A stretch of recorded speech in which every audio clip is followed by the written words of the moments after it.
안녕하십니까? 이베스트 투자증권 염동찬입니다. 10월 21일 빠르고 간단한 빨간 시황 시작하도록 하겠습니다. 어제 뉴욕 증시 혼조세로 마감했습니다. S&P 500과 다우지수는 올랐는데요. 나스닥 같은 경우에는 소폭 하락하는 한 0.05%, 그러니까 약보합 정도의 수준으로 마감했습니다. 어제 뉴욕 증시 보시면은 장 초반에는 강하고 장 중후반에는 좀 약한 모습을 보였습니다. 장 초반에 강한 모습들이 최근 계속되고 있는데요. 아무래도 개장 전 실적을 발표가 나오는데 실적들이 예상보다 좀 잘 나오면서 장 초반에는 전반적으로 강한 모습들이 지금 한 3, 4일 정도 유지되고 있다, 이렇게 보시면 될 것 같습니다. 어제 같은 경우에는 그렇다면 장 초반에는 실적 때문에 올랐는데 장 중후반에는 뭐 때문에 올랐느냐? 금리 인상과 공급망 우려, 이 두 가지로 말씀을 드릴 수 있을 것 같습니다. 먼저 실적에 대해서 말씀을 드리면은요. 어제도 전반적으로 실적은 잘 나왔습니다. 물론 매출액이 좀 예상보다 안 나온 기업도 있었고, 베이커 휴즈처럼 실적과 순이익 다 예상보다 안 나온 기업들도 있긴 했지만 전반적인 실적은 전체적으로 잘 나오는 모습이 나타났습니다.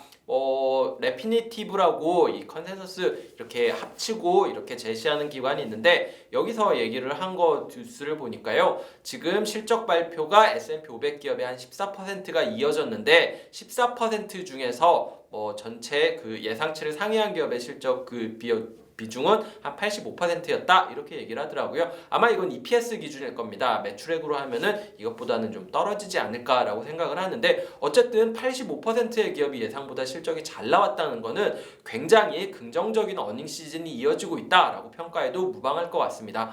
다만 그럼에도 아까 말씀드렸던 것처럼 장 후반에 좀 주가가 좀 둔화되는 모습이 보였고, 이 나스닥 같은 경우에는 특히 마이너스로 전환을 했는데요. 앞서 말씀드렸던 것처럼 금리가 올라간 점이 부담으로 작용했다, 이렇게 보시면 될 것 같습니다. 10년물 국채금리가 1.65%까지 올라갔습니다. 많이 올라갔다라고 보셔도 될 것 같고요. 여기 이면을 살펴보면은요, 유가가 올라간 점이 영향을 미치지 않았나라고 생각을 하고 있습니다. 원유 재고가 좀 증가하지 않을까라고 생각을 했는데 원유 재고가 오히려 감소했습니다. 그만큼 좀 부담이 있는 상황이다, 이렇게 보시면 될 것 같고요. 어저께 베이지북이 공개가 됐는데요. 베이지북은 연준에서 발행을 하고요. 그러다 보니까 경기 상황이라든지 고용, 인플레이션 이런 거를 판단해가지고 FOMC 의사결정의 기본이 되는 보고서라고 생각을 하시면 됩니다. 여기에서 얘기를 한 게 경제 성장률은 보통 수준의, 과거와 비교할 때 보통 수준의 성장을 보이고 있는데 대부분의 지역에서 성장이 둔화된 이유는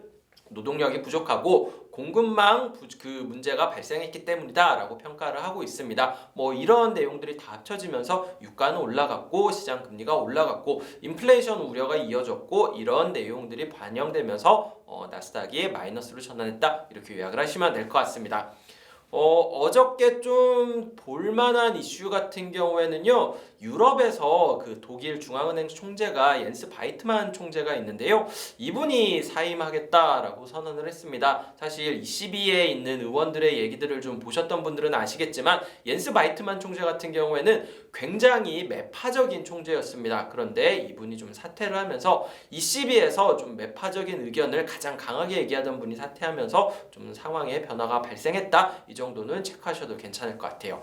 업종별로 보시면은요, 어제 올라갔던 것 중에서 업종별로 보면은 가장 많이 올랐던 게 헬스케어입니다. 헬스케어 쪽에서 어느 쪽이 올랐냐라고 보면은 장비 쪽도 괜찮기는 했는데요. 그 중에서도 이 의료보험, 헬스케어 서비스에 들어가는 의료보험이 강했던 점이 굉장히 특징적이었습니다. 앤썸이라고 헬스케어 업체가, 이 서비스 업체가 실적을 발표했는데 굉장히 잘 나왔고요. 아무래도 여기는 한국이랑 다르게 보험료를 직접 내야 되기 때문에 회사에 가고 회사에서 이렇게 보험료를 내주고 이런 상황이 돼야 되다 보니까 고용이 잘 될수록 이 업체들도 실적이 좋아지는데요. 메디케이드 가입자 수가 늘어나면서 매출액이 늘어났다라고 얘기를 하는 거 보면은 영향을 미치지 않았나라고 판단을 하고 있습니다. 당연히 앤썸이 잘 나오니까 관련된 보험 업체들 여러 가지가 있죠. 휴메나도 있고 이런 기업들 같은 경우에도 같이 동반 강세를 보였고요. 시장 금리가 상승하다 보니까 나스닥은 약세를 보였지만 은행주 같은 경우에는, 금융주 같은 경우에는 긍정적인 모습을 보였습니다. 어제 같은 경우에는 특히 지방은행들이 특히 강한 모습을 나타냈는데요. 지난주에 대형은행들이 실적을 발표했다면은 이번 주에는 지방은행들이 실적을 발표하는데 실적은 잘 나오고 금리도 올라가고 하면서 주가가 강한 모습을 보였다, 이렇게 보시면 될 것 같습니다.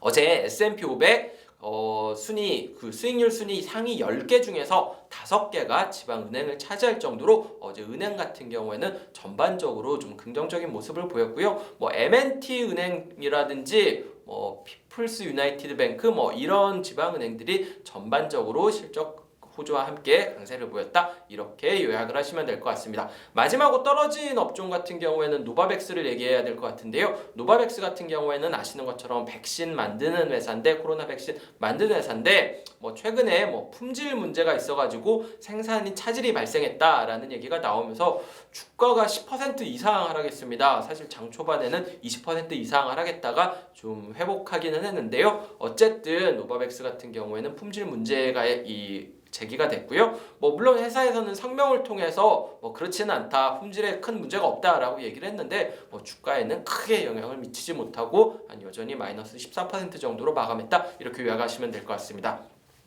네, 오늘 준비한 빨간 시황 여기까지 말씀드리면 될 것 같습니다. 날씨가 굉장히 춥네요. 일교차가 엄청나게 강한 날이 계속되고 있는데요. 오늘은 날씨는 맑을 것 같은데 아침에 이렇게 예보를 보니까 강원도 같은 경우에는 비가 좀 온다고 하네요.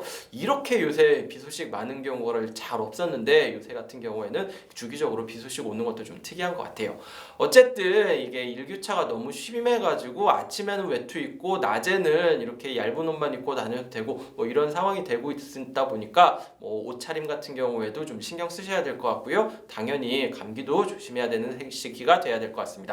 오늘 여기까지 말씀드리도록 하겠습니다. 시청자 여러분들 다들 즐거운 하루 되시길 바라겠습니다. 감사합니다.